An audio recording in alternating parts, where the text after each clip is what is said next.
Welcome back to the Grand Solar Minimum channel. Today is Friday, February 16th, 2018. I want to say hello to everybody. It's been a while since we've done one of these. I just want to make sure the audio's on. Good. We're good. I've been a little under the weather, so is Mari, but my voice, I actually didn't have a voice for a while. So if you've noticed, there's been a few videos with a lot of subtitles, which is not a bad thing, but so glad to be back. Wanted to cover a couple of things. We've had a lot going on in the last week and a half. I don't think we have enough time to really go over everything, but get you kind of up to date right now with current conditions.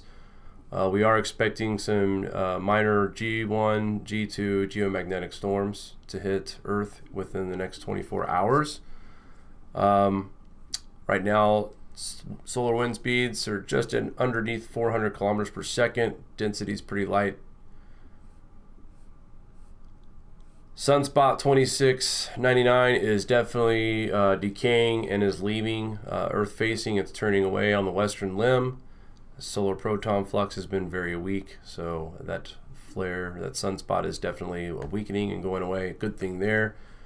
Looking at just an overall view of how the solar wind speeds and everything's been acting. It's been pretty steady, not really decline or increase. It's just been overall steady over the past 24 hours.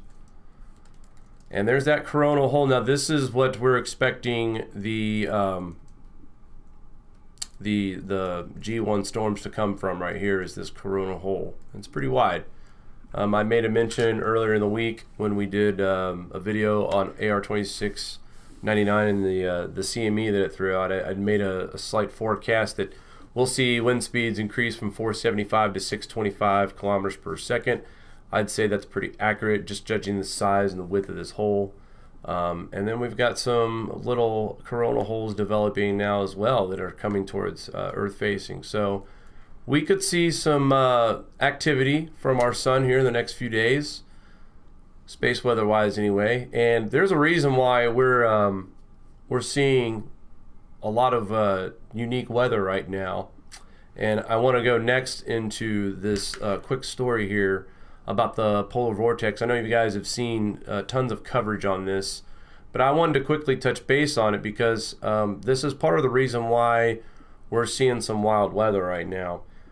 It's been forecasted many months, 2 months ago, that this polar vortex would invade the eastern and southern part of the United States the first part of February and last up to 50 days.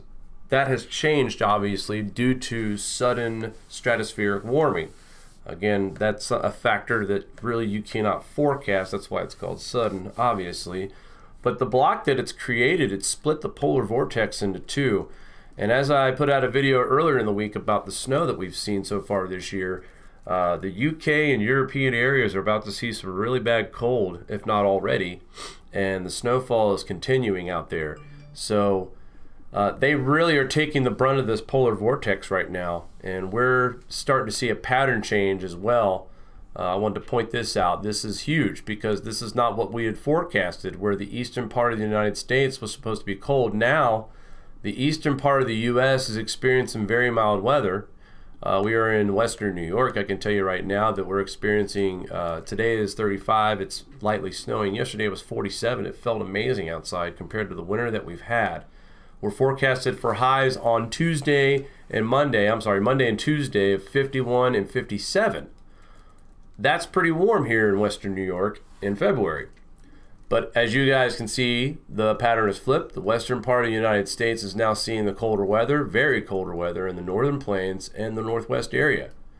So, but this is not going to last for very long. The pattern is forecasted to go back to a more stable cold pattern for the eastern part of the United States and the southeast in March. Weather Channel is actually predicting March and April and May to be very below normal for much of the country. That changes on a daily basis, it seems. I wanted to touch base real quick on this tornado, apparent tornado that struck last night in Uniontown, Pennsylvania. Now, more than 1,000 homes and businesses are without power in Fayette County, and that's down from 3,000. But take a look at this. When you say apparent tornado, I'd be shocked if they come back and tell everyone that this was just all a microburst or, straight line winds. I'm from a part of Ohio where the tornado action, we know the difference between tornadoes and straight line winds, and to me this looks like a minor, if anything, like a F0 tornado.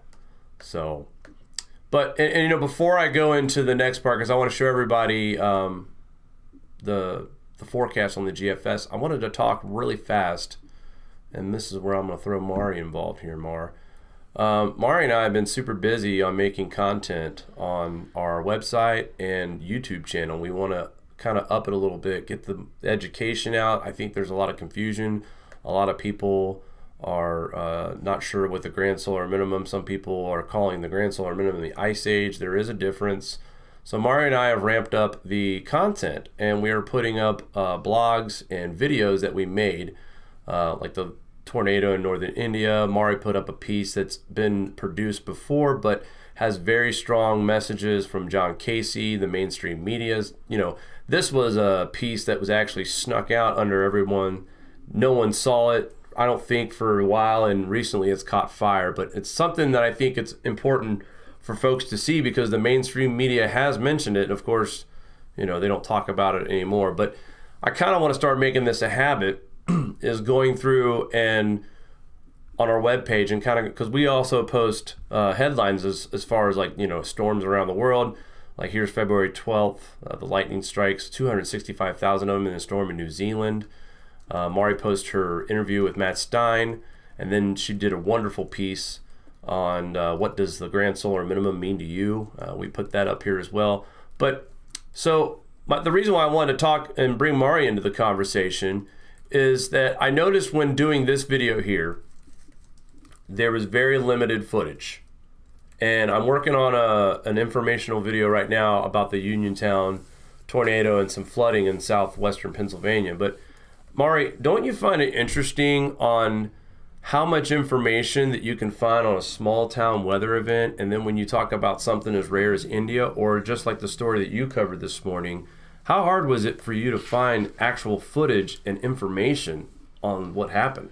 It's become extremely difficult, especially within the past week. I'm surprised a flood like what happened in Rio. There's not more going around.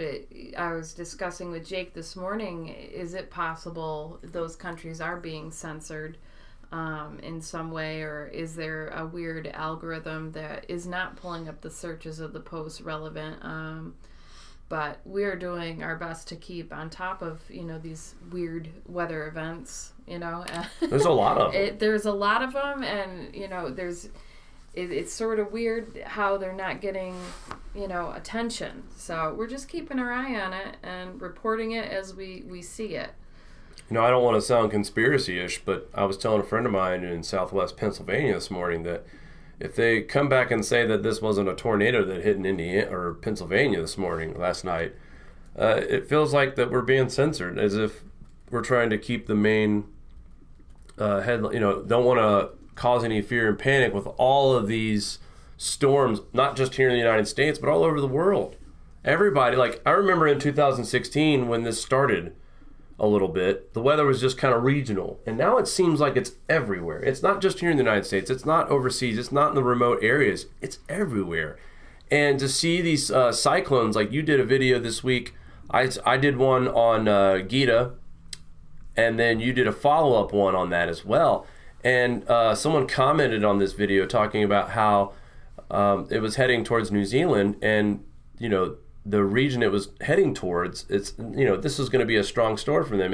It's now downgraded to a category 2, but I think the last I checked it was down to a 1, but I could be mistaken on that. How these fluctuate, it might have picked up. I'm not sure. But the one thing I really liked about your follow-up video is the fact that this guy's commenting about it from where he's at, hey, look, this is not good for us. And that's why we put these obscure stories out there, because we're hoping that it reaches someone from that region and they do confirm with us that, this is something to talk about. And the guy from New Zealand had said basically, yeah, we don't get Category 2s at this time of the year. It is normal for monsoon season to see these storms. But for the part of New Zealand he was from, and forgive me, I don't remember exactly where he was actually from as far as that goes. But guys, I just really, I have to hand it to Mari on the wonderful job that she has done. I help with the website, but she has made it to where we could just, train a monkey from the zoo to come in here and add articles. So she's really made it easy for me to help with the site, but she's done a wonderful job at putting things together. I want to make sure everybody understands too how to get to certain parts of our page. We got a featured community members, which, this is just a small area of recognition for channels that we feel like that deserve a little bit of extra. Obviously we're going to be there, but like the Starman channel, we want people to be directed to Valentina Zarkova and John Casey's work, the Radical Gardener, Ralph Witche, CWAP.org, that's another good channel. And we're not done with this section yet. We've got tons more people to add to this, but just, wanted to make people aware that if you're looking for other sources of information, there's a good start. Crop loss information, I'm glad that we set this up. This is going to give us an updated weekly report. Of course, Mari does a lot of work with the volcanoes and earthquakes, global weather. I changed that if you click on it. Okay. New map. USGS? Nope, just the volcano and earthquake, like the actual website. There's just a lot on this website. I mean, that's why I kind of want to go over this, because you can click on this or go to here. Either way. If you click on that, it gives you the earthquake that goes to the Smithsonian site. So this is part of our website, the Volcanoes Earthquake website. And if you scroll down, there's details about each one. It brings you to the Smithsonian site, which is really good for information.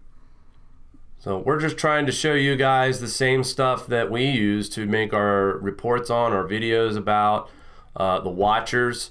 I want to shout out to Watchers, yes, because last week we were featured on the front page of the Watchers for our John Casey interview, and they also stuck us in editor's picks. Yep. So I just want to give a huge shout out to the Watchers. They do a great job with latest breaking news, world changes, severe weather, space weather, all that. So, thank you very much for sharing our John Casey interview with your viewers on your site. The video, we definitely saw the increase in views, and that's great. The main reason why that we are lately, we've found a lot of good informational videos about John Casey and his presentations.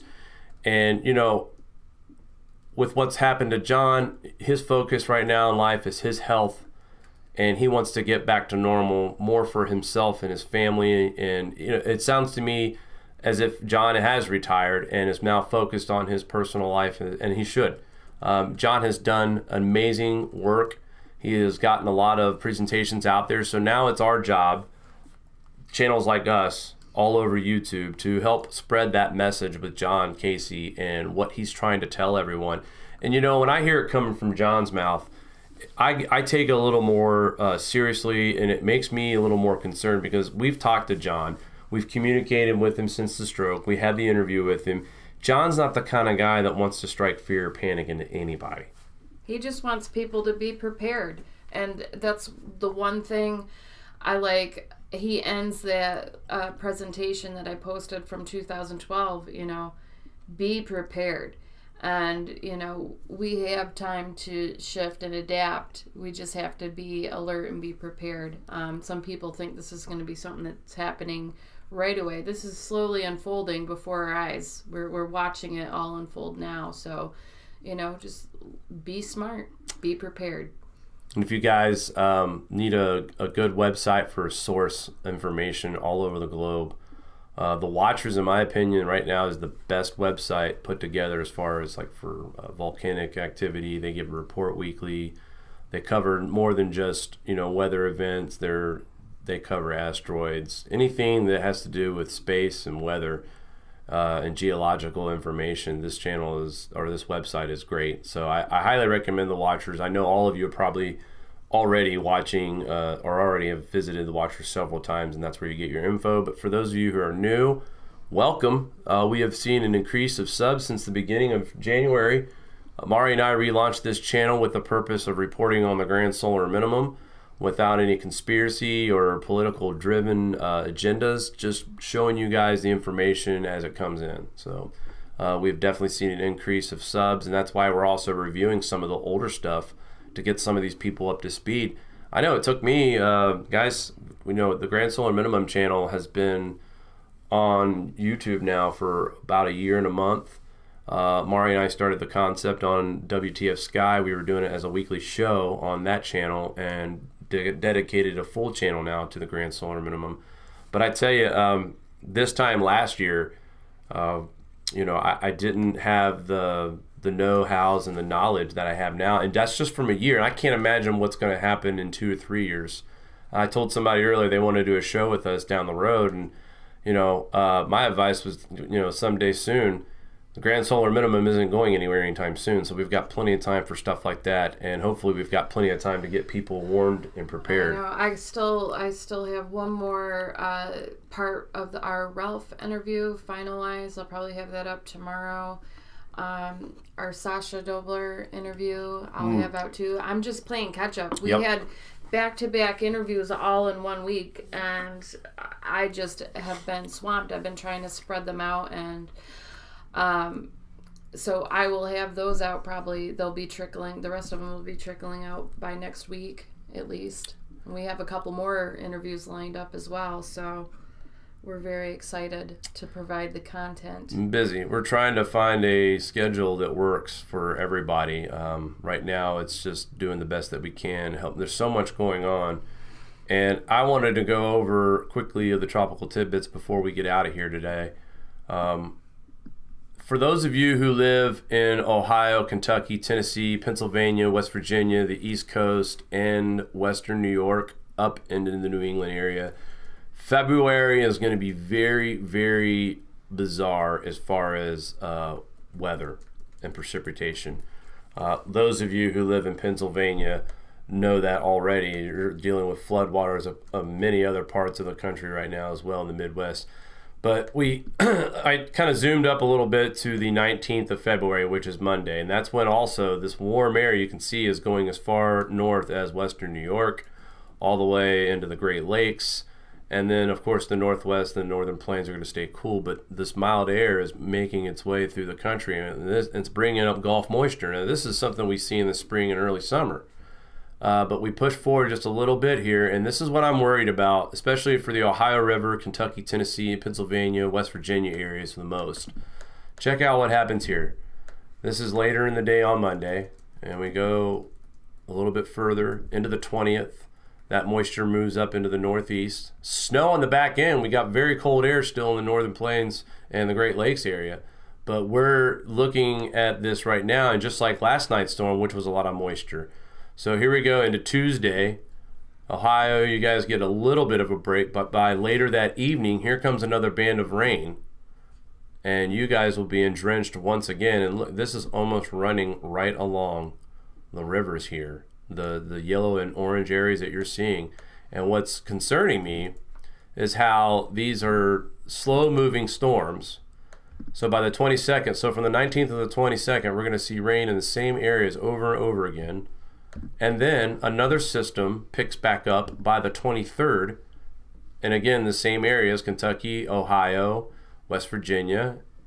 Scrolling further along, moisture is almost backspinning back into the region, redeveloping on the backside by the 24th. And here we go again. This dark yellow orange line, more rain, heavy rain, somewhere and possibly when you see totals like this, it's suggesting somewhere around 5 to 6 inches of rain. So that's something we've got to watch here. And then, of course, we go into later on the 24th, more heavy rains in the Ohio River area. Western Pennsylvania is already seeing the flooding. I'm sure Ohio is right now too. And then Sunday the 25th, it moves out. But look, right behind it, once again, on the 25th, there's another system building and more heavy rain along the Ohio River. Tennessee, Kentucky, West Virginia, once again, you're going to get drowned. That's a terrible word to use. You're going to get drenched. There is a lot of moisture coming in with all those rivers, the flooding. So from the 19th of February, and it's the 26th right now on the GF, you're looking at, according to the GFS, you're looking at somewhere between 6 to 12 inches of rain, according to the GFS model. Now, the GFS model is a little more aggressive than what the European models and others, but I just wanted to point that out, that the GF is suggesting, here again, March, right in the beginning of March, we're seeing more of the same. So from the 19th of February into the 4th of March, we have about 3 to 5 systems that are scheduled to dump at least 1.5 inches of rain to these regions each time. And that's just in the next 2 weeks. I'm going to do more research on this. I think that the majority of these states are going to be getting their seasonal rain for the springtime in just these next couple of weeks, if these models hold up. And I wanted to check really quick too with the temperatures as well, because that's another thing that we were told, that we were going to see a cooler March, April, and May. I'll just go ahead and put it into motion. And I'll be honest with you folks, where I live, we're in the 30s and 40s here the last few days. The kind of winter that we have, this is welcomed. I'm not upset about this mild air. The only thing that I don't like about this mild air is that we've had almost about 1.5 feet of snow last week, where we shoveled 4 or 5 times. Oh my God! 2 or 3 different. A foot of snow easily. And now we're experiencing the sudden warm up, which is causing flooding here in Western New York. The rivers are up. The ice jams are getting bad. So with all this rain that we've got coming into the east and the northeast, there's going to be some serious flood concerns here, and this is just winter. So I'm a little concerned with the kind of precipitation that we're going to see in the spring and summer.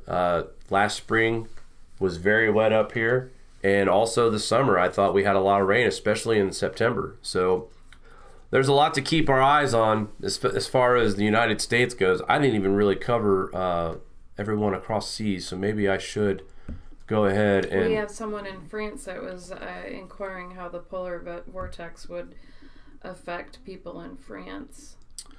Well, I do apologize for the delay on that. I got to remember, we're worldwide. Well, I figured also if we do get Starman on to discuss, he covers a lot of the European weather news. We might be able to do that. What was it, this weekend? I'm going to reach out to him. I'd like to. As you can see, guys, in the Alps, you're experiencing the coldest of the air right now. But I think the best thing for us to do, and I've told everyone, as far as the authority on European and UK weather, the Starman channel, not only just the weather, but he understands the solar dynamics, TSI, sunspots. The guy has a very, very firm grasp on the science of the grand solar minimum and other things. So we have his channel link in our description on all of our videos. He's also featured on our channel. We highly recommend him for any kind of grand solar minimum weather related or space weather related updates. Go to the Starman channel. But yeah, I'd like to have him on and just kind of go over the kind of winter season they've had. And for the most part, most of Europe, France and Spain, looks like they're mild, a lot like the eastern US and most of the country right now. But here comes some colder air right around the 27th of February, and this is where that split polar vortex starts to make its entrance here in the Europe area. Of course, Russia, it's always cold, but it's getting colder at the end of the month of February. So this cold air, you guys look like you're going to be dealing with, especially UK, you guys are going to be dealing with a much colder air at the end of February and the beginning of March. So it almost appears that the weather pattern in this part of the country is going to be about the same for the majority of the United States as well, and everywhere else in the northern hemisphere. So that's a quick look at the temperatures. Now let's see what kind of precipitation you guys are going to be seeing here. Very active, just like it is in the States.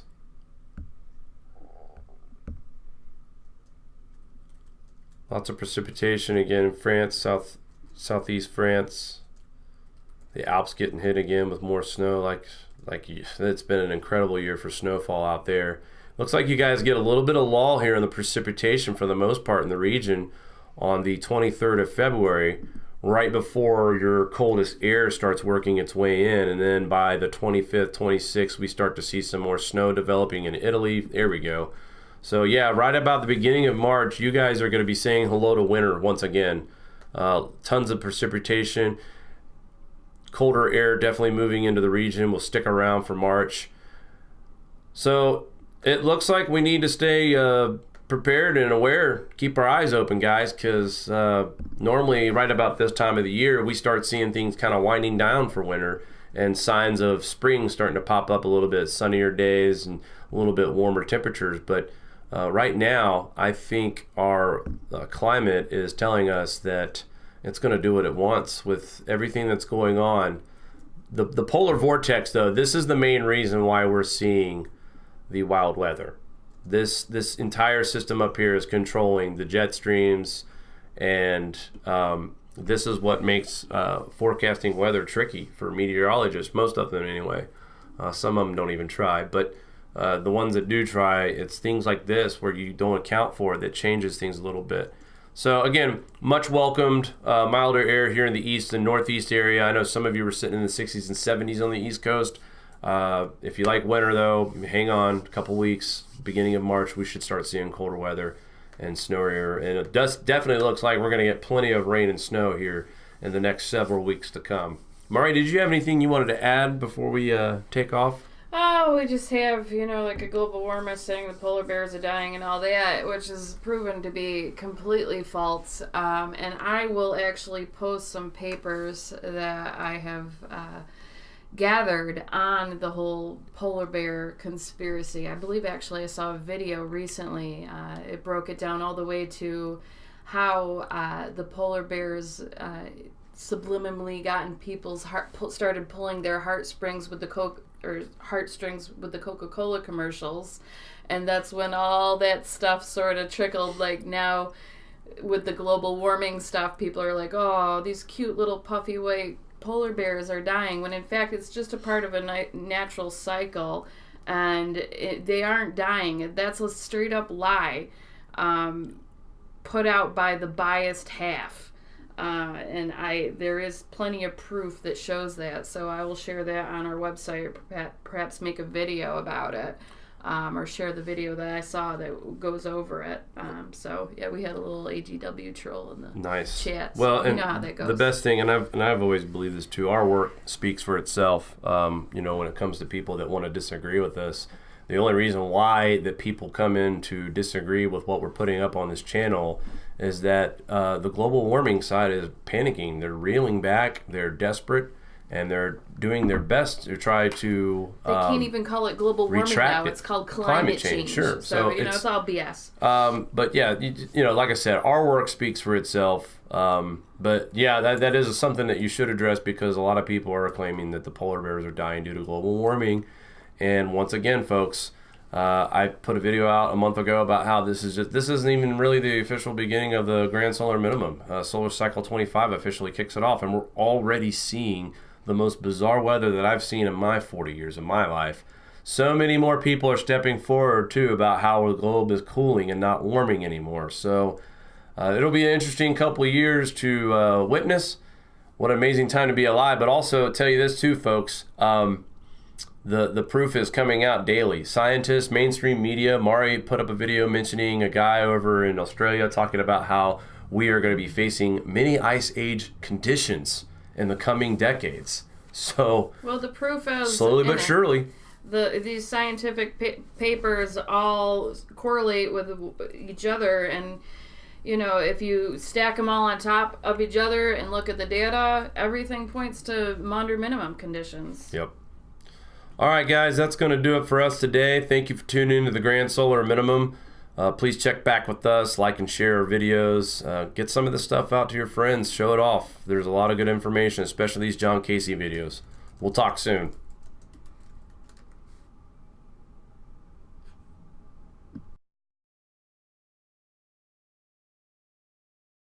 Here, looking at just an overall view of how the solar wind speeds and everything's been acting. It's been pretty steady, not really decline or increase. It's just been overall steady over the past 24 hours. And there's that coronal hole. Now this is what we're expecting the G1 storms to come from right here, is this coronal hole. It's pretty wide. I made a mention earlier in the week when we did a video on AR2699 and the CME that it threw out. I'd made a slight forecast that we'll see wind speeds increase from 475 to 625 kilometers per second. I'd say that's pretty accurate, just judging the size and the wind. Welcome back to the Grand Solar Minimum channel. Today is Friday, February 16th, 2018. I want to say hello to everybody. It's been a while since we've done one of these. I just want to make sure the audio's on. Good. We're good. I've been a little under the weather, so is Mari, but my voice, I actually didn't have a voice for a while. So if you've noticed, there's been a few videos with a lot of subtitles, which is not a bad thing. But so glad to be back. Wanted to cover a couple of things. We've had a lot going on in the last week and a half. I don't think we have enough time to really go over everything, but get you kind of up to date right now with current conditions. We are expecting some minor G1, G2 geomagnetic storms to hit Earth within the next 24 hours. Right now, solar wind speeds are just underneath 400 kilometers per second. Density is pretty light. Sunspot 2699 is definitely decaying and is leaving Earth facing. It's turning away on the western limb. The solar proton flux has been very weak, so that flare, that sunspot is definitely weakening and going away. Good thing. This polar vortex would invade the eastern and southern part of the United States the first part of February and last up to 50 days. That has changed, obviously, due to sudden stratospheric warming. Again, that's a factor that really you cannot forecast. That's why it's called sudden, obviously. But the block that it's created, it split the polar vortex into two. And as I put out a video earlier in the week about the snow that we've seen so far this year, the UK and European areas are about to see some really bad cold, if not already. And the snowfall is continuing out there. So they really are taking the brunt of this polar vortex, of this hole. And then we've got some little coronal holes developing now as well that are coming towards Earth facing. So we could see some activity from our sun here in the next few days, space weather wise anyway. And there's a reason why we're seeing a lot of unique weather right now. And I want to go next into this quick story here about the polar vortex. I know you guys have seen tons of coverage on this, but I wanted to quickly touch base on it because this is part of the reason why we're seeing some wild weather right now. It's been forecasted many months, 2 months ago, that